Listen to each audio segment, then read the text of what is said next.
Наадам мэдэрдөхөд нэг сайхан хоньны махта хуушур бодоод байж байсан энэ киног үзсэн юм да. Манайхан ч гэсэн одоо хөдөө гарч наадангаа хоньны махта хуушур салаада эргүүлэх зураа саблайка харамгүй дараарай гэд эхлүүлээ да. Нэг сайхан ногоон талд хонь хариулж амьдардаг Жорж захиа бичиж байгаагаар хэлнэ. Хүний амьдралын утга учир тэр олон нуугдмал асуултанд ганц л зүйл хариулж чадна. Тэр бол хонь. Тэгэр манай хүний амьдралын утга учир нь эдгээр хоньнууд юм байна. Жорж бүх хоньнуудаа онцгоон дээр нэртэй байх ёстой гэж үздэг аж. Сахилгагүй юм бол мөргөлдөж явдаг ихэр хуцнуудыг Рон Рижи гэдэг. Хөгшин ихэмсэг ус Ричфилд, яг л үүл шиг өвсгөр Клауд, тайван хон Мопо гэдэл. Сүрэг дундаас хоёр гоцгой гэмээр хоньнууд байдаг ажээ. Тэдний нэг нь Себастьян, одоо сүргийнхаа Бэтмен юм уу да. Дуртай үедээ яваад хаа нэг харагддаг эвгүй нөхөр гэж байгаа. Дараагийнх нь эм хонь Лили. Түүний онцгой зүйл нь Лилиг ухаантайгэн шүү. Тэр бусдаас илүү намайг ойлгож байгаа юм шиг санагддаг. Манай хүн тэгэхээр хоньнуудаа их анхаардаг юм байна. Тэр бүхэл хэдий ойлгохгүй ч гэмт хэргийн нууцлаг аллагтай зохиол уншиж өгдөг гэж байгаа. Би жинхэнэ алуурчинг мэднэ. Тэр бол гиснэ хин гэдгийг хэлэхгүй дуусгачихлаа. Жорж гэртээ орсон хоньнууд нь харин тэр яагаад тэнд зогсчих вэ? Яг алуурчинг мэдэх гэж байсан шүү дээ. Тэгэхээр хоньнууд нь ярьдсан байна. Гэхдээ хоньны хэлээр л дээ. Тэгэхээр майлдаг гэсэн үг. Харин хүнийхэр бол ярьдаг. Гэхдээ майлж байгаа нь тэр нь ярих. За ер нь нэг тиймэрхүү. Тэгэд бүгдээрээ унтах гээд сарвч руугаа явахдаа хин алуурчин байсан талаар яриад байна. Тэгтэл Лили бүгднгийнх нь таамгийг нэцаагаад алуурчин бол Балдан өвөөгийн ачгүй сүмбэ байсан. Тэр хэргийн мөрийг баллахын тулд нотлох баримтыг хуурамчаар үлдсэн. Гэсэн бусад хоньнууд нь итгэхгүй байна шүү. Маргааш нь өдөш Жорж зохиолоо дуусгасан нээрээ сүмбэ алуурчин байжээ. Тэгээд манай хүн загтлаа бич дуусгаад сүүлд нь би чамайг энд хурдхан ирээсэй гэж хүсэж байна Ребека гэд дуусгачихлаа. За тэгээд энэ сүргийн захад ч гэхүү бараадад ч гэхүү нэг хураг амьдардаг ажээ. Хачиргалтай хоньнууд өвөл төрсөн хургийг гадуурхаад сүргтээ оруулдаг юм байна. Одооноос өвлийн хураг гэчгээ угаасаа хөөх юм нэргүй. Манай хүний бэлчээрийн зэрэгэлдээ жижиг тосгон байдаг бөгөөд Жорж ихэнх тосгоны хүмүүстэй жоохон харилцаа муутай юм байна. Жишээ нь энэ нөхөр бол махны дэлгүүртэй махны дэлгч яаж дуртай байх вэ тийм ээ. Бас тэнхийн буудлын эзэн бэд гэх юм ихтэй. Тэр чарын Жорж дургуун байна. Манай хүн сүмийн цуглаан дээр очиж хэдэн цаас дуугүй өгчхөд гараад явчихлаа. Жоржийн хажууд бас нэгэн сүрэг байдаг өгөө тэр сүргийн малчингийн Клеб гэдэг ажээ. Хоньнууч Клебийн сүрэгтээ нээлж бүлнэмнэ гэсэн хүлээлттэй байгаа мó да. Харин Жорж түүнтэй нэлээд маргалдаад хөөгөөд явуулж байна. Хоньнуудын талаар сонирхолтой нэг зүйл гэвэл тэд мартахыг хүссэн зүйлээ бүгднгийн нүдэн ханаад л 3 тоолоход мартдаг гэж байгаа. Тэгээд саяны болсон маргааныг цагаан хил ам гэж үзсэн үү яасан мартцгаая л гэж байна. Тэр дунд Мопо харин ганцаараа юу болсон талаар мартаж чаддаггүй юм да. Нэг төрлийн сүргийнхаа архив шиг ажээ. Оройж болж үүл татаад бороо орох шинжтэй. Хоньнууд бусад хоньнуудыг хуушур болохыг үүл болдог гэж боддог ажээ. Юу болсон ганц сандгаараа хөөрхий Мопо л өнөө хэдийнхээ амийг дагуулад явдаг юм уу да. Унжгар царайлаад машиндаа явж байгаа энэ нөхөр бол сэтгүүлч Элиот. Ганц сайхан мэдээ бичихгээ тосхон дээрээд урам нь ураад явж байгаа нэ. Ядаж байхад машинтайгаа мод мөргөөд хэд хоног саатгаар боллоо. Бороо жишрүүсээд өвлийн хураг Себастьянаас бусд нь дулаан хороондоо хонох аж. Харин Жоржийн хаалгыг хэн нэгэн нүдхэн дээрээ өглөө болж Мопо бэлчээрд гарсан Лили Жоржийн өмнө зогсож байна. Жорж өтөө хоёр тоглоом тоглож байгаа. Хин төрүүлж хөдөлсөн яалагдан. Жорж харин хөдлөхгүй унаад өгчээ. Лили Жорж өгч гэж.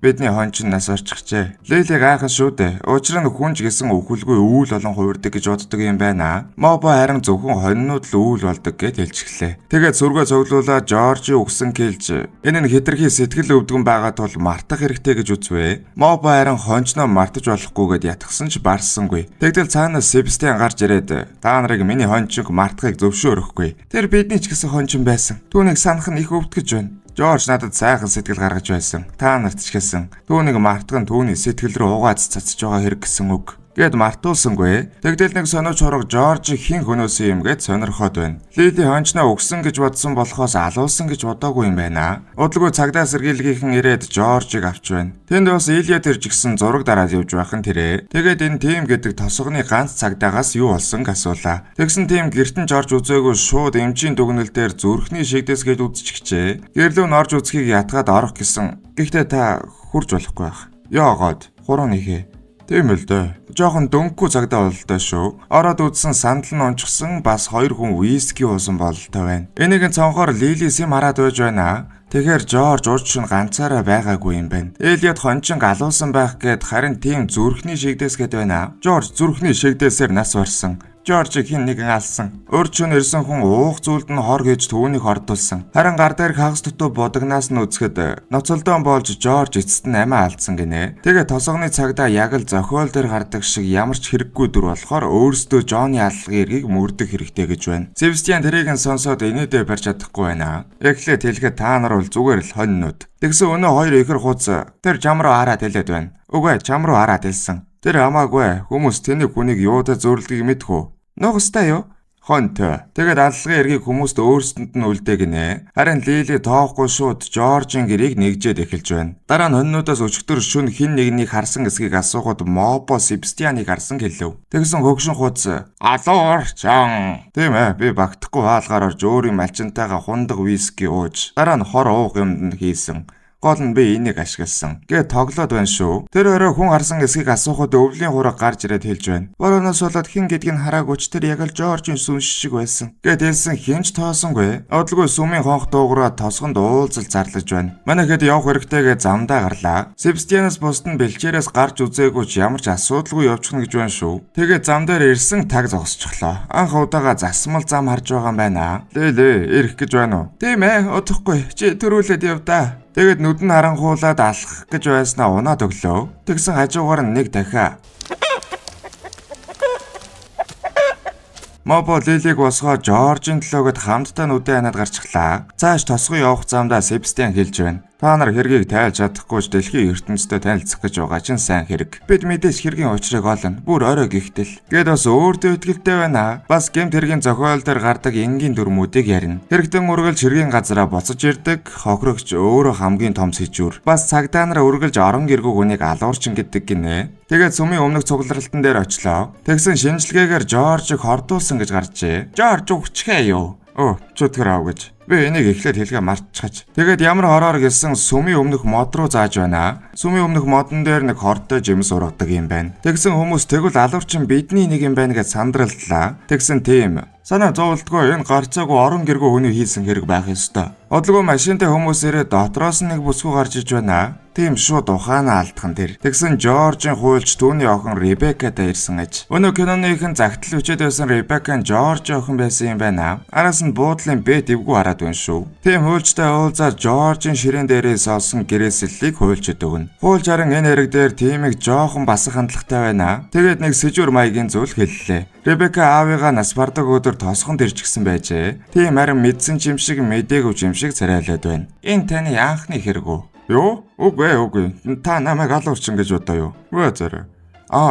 Тийм ээ, энэ миний анхны аллагын хэрэг. Нэрээ манай хүнч жоохон бүтэхгүй гар байна. Тэгээд хөөлж Жоржийн гэрээслийг танилцуулахаар нэр дөөрцөн хүмүүсийг цуглуулахаар даатгалаа. Бэтийн зочд буудалд нэвдлагч Клеб, Ребекка бас сэтгүүлийн Элиот ирчихсэн байна. Лили тэрээ дараагийн хашаагаар ороод Мопог харин өөр харж болох газар олуулах гэд явуулчихлаа. Хөөлжийг ирэхээс өмнө тийм. Би сая өөрөө бодоод олжглоо л доо. Та шууд Америкаас тосгонд өнөөдөр ирсэн байх боломжгүй. Тэгэхээр та өчигдөр ирсэн болж таарж байна тийм үү? Ребекка ч тийм гинэ. Хоёр дахь асуулт. Та найз залуутай юу? Гэсэн тэнд байсан хүмүүс бүгдээрээ кринжлээд байна шүү. Ребекка харин Мишегээд аавыгаа алдсан хүн шиг харагдахгүй байна. Яг үнэндээ багт нь Жорж амьдралын боломжгүйгээсээ болоод охиноо сүмээр дамжуулан үрчлүүлсэн юм байна. Тэгснэ өнөөдөр аавтайгаа уулзах байсан гэд уйлаад эхэллээ. Энэ үеэр нь хуульч орж ирээд Элиотыг хөөгөөд гаргачихлаа. Тэгсэн Жорж бас Ванвюрн гэдэг хүүгээ өмнөд Африк руу үрчлүүлсэн юм байна. Тэгээд утасны дуудлагаар аавынхаа гэрээслэлийг сонсох гинэ. Нөгөө талд Мопо буудлын руу орох газар хайж угаад ногооны тариалан дарчихлаа шүү. Тэгээд ганц луун идэх гэж байгаад хашаанд хамраа гацаачихлаа. Ард нь харин ногоон будаг болсон дэрний ууд харагдаж байна. Ямар ч гэсэн ингээд гэрээслэлийг унших болж би та нарын заримд нь муу зүйл хийсэн. Зарим нь харин надад муу зүйл хийсэн. Энэ өрөөнд нэг тэнэг, муу хончин, хаврын хураг, өвлийн хураг, бас хоёр алуурчин байгаа гэж. Тэгээд би та нарт ердөөл энийг үлдээж байна гэсэн нэдлагч. Ердөөл гинэ. Ер нь би энд юу хийж байгаа юм шал одохгүй юм. Гэт босоод явах гэсэн хуульч ама тат буцаад суух юм. Үгүй би тэгэхгүй. Үгүй тэр тэгж гэрээсэлдээ битсэн байна. Нэдлагчийг сайн мэддэг байсан бол тоо шүү. Би өөрийнхөө Ванвюрнд хонжин Клеб төрөөслүүлж байгаа газрыг үлдээж байна. Харин охин Ребеккад өөрийн бэлчээр болон хоньнуудыг бас 30 сая доллараар үлдээлээ гинэ.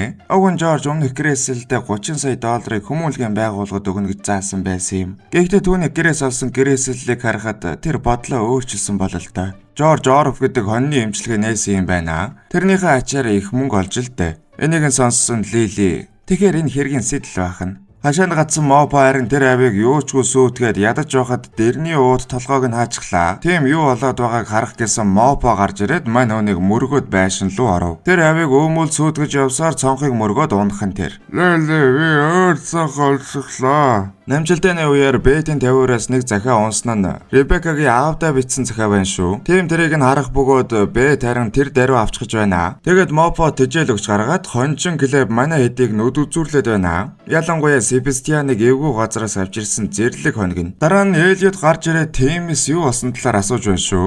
Тэгээд манай хүн мэдээгээ бичингээ хэргийг мөрдөхөд туслая гэж ятгана. Чи энэ хэргийг илрүүлвэл баатар болно. Сонстоо. Баатар офицер тийм гэдэл. Оройн хонууд юу болсон талаар ярьж байсан. Ребека ирчихсэн нэг зүйл хайж байгаа бололтой явна. Тэгээд өвлийн ургыг хараад эрхлүүлж гарлаа. Тэгсэн Клауд гэдэг хон тэр яг л Жорж шиг үнэртэж байна. Магадгүй тэр өвлийн хураг байх. Тийм болоод түүнийг өөрчлүүлсэн байх. Өөрөөсөө холдуулах гэж. Хэнч өвлийн хурагд дуртай биш. Үүнийг сонссон Себастьян боломжгүй гэсэн царай гаргаад яваад өглөө. Лили араас нь дагаж яваад өдрийн Клеби ярьсан зүйлийг асууж байна. Себастьян багт наадмын газар амьдардаг байжээ. Түүнийг том болгоход нь нэг тойрогт оруулаад анчин нохоттой зодтолтуулдаг байж. Нэг өдөр Жорж түүнийг олж мөнгө төлөөд авсан юм байна. Багасаа сургаггүй байсан гэхээр Себастьян ч гэсэн өвөл турсан гураг юм байна. Маргааш өглөө нь тийм цонхоор хараад сууж байна. Ямар нэгэн зүйл болоход тэд үргэлж тэнд байдаг. Гэ заасан Лили Мопо хоёр ирчихсэн байна. Манай хүн шүнжин сууж бодоод алуучныг барих 3 шинж тогтоожээ. Нэгт нь хэрэгсэл, хоёрт нь шалтгаан, гуравт нь боломж.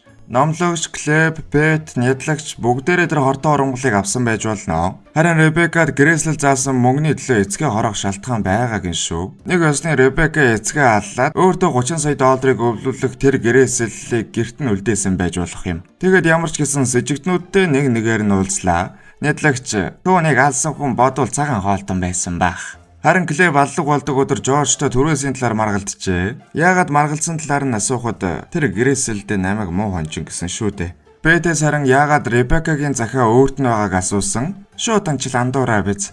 Би бол хохирогч болгоос сэрэгтэн биш. Үүний дараа номлогч төр очлоо. Жорж хүүхдүүдээ бидний тусламжтай өөрчлүүлсэн. Гэхдээ хөл дээрээ бас могцоо хүүхдүүдэд хайж эхэлсэн л дээ. Сүмийн дүрмээр би хүүхдүүд нь хаана байгааг хэлэх ёсгүйч гарч байгаачлан сүмд маань засвар хэрэгтэй байсан юм. Тэгэхээр номлогч Жоржоос мөнгө аваад хүүхдүүдтэй холбож өгсөн юм байна. Эцэст нь Ребека дээр ирэхэд тэр хэрэг гардаг шөнө нисэх буудлаас буунгуудаа шууд амарч цагийг өнгөрөөсөн гинэ. Тэгээд явах гэсэн. Баяртай Ребека. Эсвэл би хадагтай Кремпс гэж дуудах уу? Тийм Ребекагийн гэмт хэргийн түүхийг уншиж л дээ. Манай хүн өмнө нь гэмт хэрэг үйлдэж байсан юм байна. Тэгээд нэрээ солиод Ребека болгочихож. Харин Жоржийн бэлчээрд очиж байсан эсхийг асуухад хизээж очиж байгаагүй гэд худлаа хэлчихлээ шүү. Лили харин энэ талаар бодоод учрыг олох гээд үзээд байна. Ребека үүнийг хийсэн тодорхой байна Лили.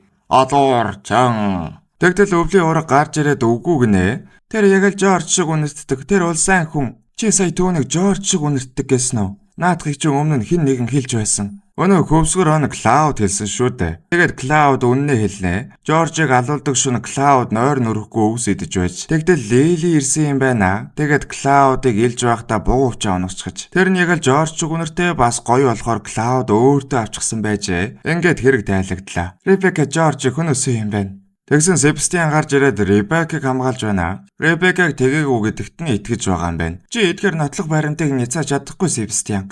Энэ бол нотлохоо. Бас тэр бол өвлийн гэд яг өвлийн хураг гэд хэлэх гээд байна шүү. Та нар анханасаа Ребека дургу байсан. Хин ч өвлийн хургийг анхаардаггүй. Тэг чамд хэлж байгаагүй юу? Чи бол ямар ч хэрэгцээгүй, хамааралгүй. Нэг л өдөр чи үүндээ итгэх болно. Эцэстэн та нарт гэж хэлэхэд та нар бол зүгээр л тэнэг хоннод. Гэт яваад өглөө. Манай хүн ч өөрөө сүрэгтэй харьяалагддгүй шүү дээ. Лили харин үүнийг нь тоосонгүй. Тим дээр очиод малгайг нь аваад зугтаачгав. Тэгэд бэлчээр дээр авчираад буугавчиг харууллаа. Тимч Ребекагийн гэрээг нэгжиж гутлынх нь улнаас өнөө модны хорыг олов. Тэгэхээр үнэхээр Ребека тэр орой Жоржтой уулзжээ. Гэхдээ өнгөрсөнд болсон эргүүдээс болоод худлаа хэлсэн гин. Тэр орой Жоржтой уулзаад юу ярьсан асуухад бид хоньны талаар ярьсан.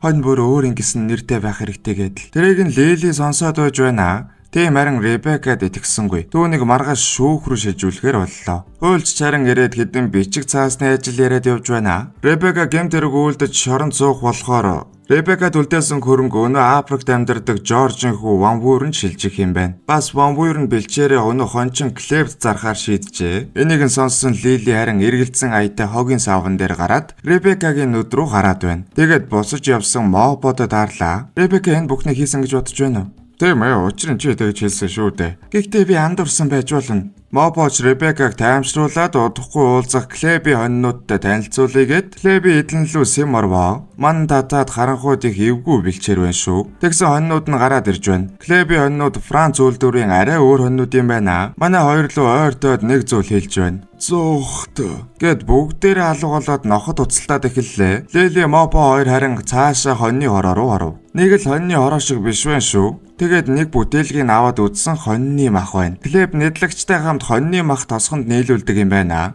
Манай хэдийг нэлээд бүрхэг ирээдүй үлээж байгаа юм байна шүү дээ. Тэгтэл цаанаас ноход ирж байх бөгөөд манай хоёрч зүгтлаа. Мопо нэлээд тасраад харин Лили бараг бариулах нь. Энэ үед Себастьян гарч нохоог мөргөөд унагчж байна. Тэгээд хоёр хавчаархтай үзлээ. Нэг нэгээр нь ирэхээр нь мөргөөд гэтэл араас нь нэгэн дайрч хүзүүнээс нь зуучхав. Тэгэхээр нь шууд шидэд хөлдөөрөө зогсоод харин ноход гаслаад яваад өглөө. Себастьян жунаад өхөн дээрээ Лили тэр өхөж байна. Үгүй бид өгөхдгүй. Бид үүл болдог. Үүл болооч Себастьян. Ингээд Себастьян Жоржтой уулзахаар явлаа. Лили Мопо хоёр босож очиод сүргээ сэрээгээд шууд зугтахаар дагуулад явна шүү дээ. Мэдээж бэлчээрээсээ гарч үзээгүй хоньнууд зам дээр ирээд гацнаа. Лили харин Себастьяныг үгсэн хэлж бас Клебиг юу гэдгийг хэлв. Энийг нь сонссон сониуч хураг. Зогсооч, эн чинь өвдгөж байна. Бид эднийг мартах болно. Үгүй та нар мартаж болохгүй. Учир нь энэ бол үнэн. Тэгсэн сониуч хураг 3 тоолоод хоньнууд бүгдээрээ мартчихлаа. Хоньнууд нэгний өвхийг харах бүртээ мартаад байсан юм бол хэр их найз аав ээжээ мартсан бол гэж Лили Мопогоос асууна. Миний тоолж чадхаас их Лили. Гэхдээ би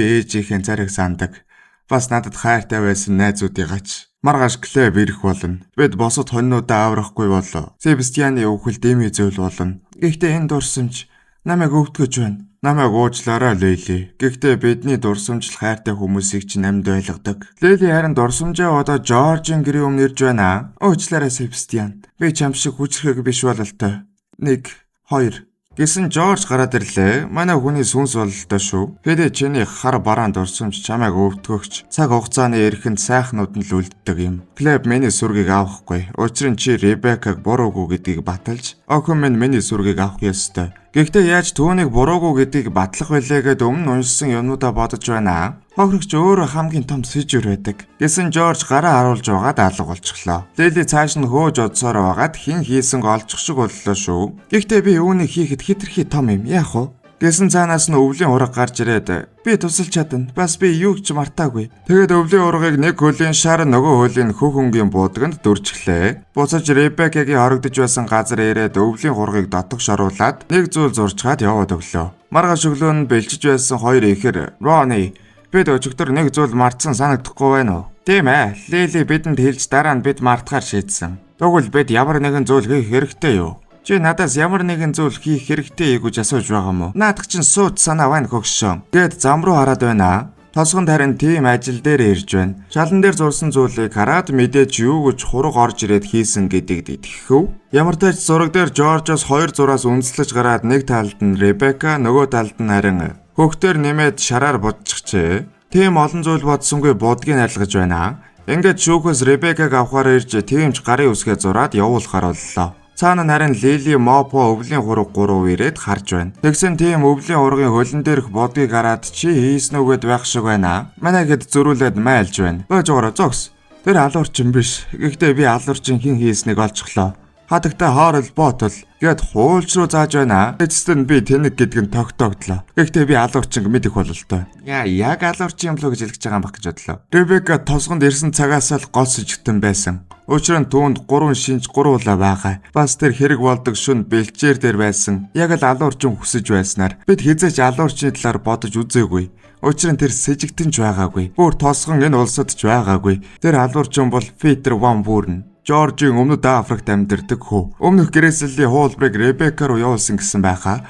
Ванвуурн л ч гэсэн явуулсан байх. Тэгээд Ванвуурн 30 сая долларыг хүмүүнлэгийн байгууллагад өгөхийг зөвшөөрөөгүй. Гэхдээ алагдсан хүн гэрээсэл дээр танд хам хөрөнгөө үлдээвэл та автоматар гол сэжигтэн болно. Харин эгчид чинь үлдээгээ тэр хэрэг дунвал мөнгө автоматар ойрын төрөл саданд нь очино. Би яг чухал мөчийг хэлэх гэж байхад тэгэхээр Van Buren гэдэг тэр нөхөр нэрээс олж бүр дүр төрхөөж сольж тосгонд ирээд эцгээ өнөөж хэргийг эгчтэй тогсон гэсэн үг. Тосгоных нь нэг лугоо хараад байна шүү. Харин тийм. Тэгэхээр Петр Van Buren нэрээс сольж Elliot Matthews болсон байх нь гэд сэтгүүлч рүү заалаа. Чи Ребеккаг Жорж дээр ирэх гэж байгааг мэдэж байсан. Энэ бол хэрэг үйлдэхэд яг тохирсон цаг. Тэгээд Elliot өдөржин тосгоноор явж өөрийгөө сэтгүүлч гэж итгүүлээд оройн налбаар мод мөргөж тосгонд үлдсэн. Тэр өрөө Ребекка явсны дараа Жоржинд ирж уух зүйлд нь хор хийжээ. Гэсэн ч Жорж барьж чадал сайтай болохоор ноцолдож гэвч эцэст нь амиа алдсан. Гэхдээ ноцтооны үеэр хөх будагтай гараараа Элиотийн үснээс сулгааснаас болж ногоон болж хувирсан байх нь. Элиот зүсээ хувилгахдаа үсээ хямд шар удгаар бодож л дээ. Тэгээд хонсон буудлынхаа дэрний уудыг ногоон болгочихсон байжээ. Харин Ребеккагийн өрөөнд Элиот нөөцөөр орж модны хорыг гутлынх нь улданд үлдээсэн байх нь. Хэрвээ ДНК-гаар Жоржийн хүү мөн буюу Петр Van Buren гэж тогтоогдвол алуурчин гэдэг нь батлагдана. Элиот харин шууд зүгтааж байна шүү. Энэ үед Рон Режи хоёр гарч ирээд та хоёр хүрээд иржээ.